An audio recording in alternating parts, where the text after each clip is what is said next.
আসসালামু আলাইকুম, সবাই কেমন আছেন? আলহামদুলিল্লাহ আমি ভালো আছি। তো আজকে চলে আসলাম ছোট্ট একটা ব্লগ নিয়ে আপনাদের সামনে। আর সেটা হলো ডিমের পিঠা। আজকে ডিমের পিঠাগুলো অন্যরকমভাবে বানালাম আমি, আঙ্গুলের মতো করে কেটে।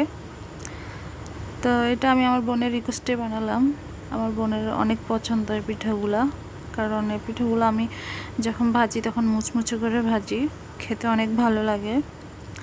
আর এই পিঠাগুলো বানাতে তেমন একটা উপকরণও লাগে না, পরিমাণ মতো একটা দুইটা ডিম দিয়ে পিঠাগুলো বানাই ফেলা যায়। তো আমি একটা ডিম দিয়ে বানালাম, চালের গুঁড়া আর একটা ডিম, সাথে চিনি, স্বাদ মতো লবণ দিয়ে ড্র করে তারপরে এই পিঠাগুলো বানানো যায়, বেশি উপকরণ লাগে না।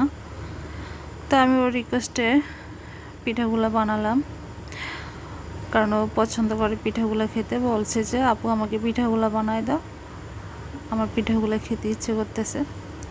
তাই দেরি না করে পিঠাগুলো বানাই ফেললাম আবার ওর জন্য। আমি প্রথমে রুটি বেলে নিলাম, তারপর রুটি বেলে এগুলো এই যে এভাবে আঙ্গুলের মতো চিকন চিকন করে কেটে নিলাম। ঠিক এভাবে কাটতে হবে, বেশি পাতলাও করা যাবে না, বেশি মোটাও করা যাবে না। পিঠাগুলো পাতলা করলে এটা ফুলবে না, আবার মোটা করলে এটা ভিতরে কাঁচা কাঁচা থেকে যাবে। তাই মিডিয়ামভাবে পিঠাগুলো বানালাম আমি। এই যে আমার বানানো হয়ে গেছে, তারপর আমি এটা তেলে দিয়ে দিলাম।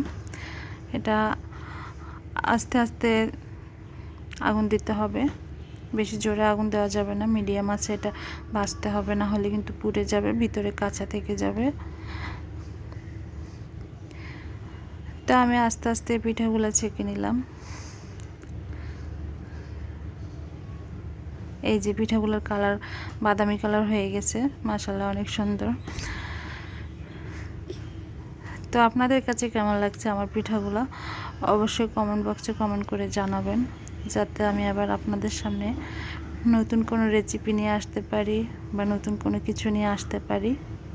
অবশ্যই কমেন্ট বক্সে কমেন্ট করে জানাবেন।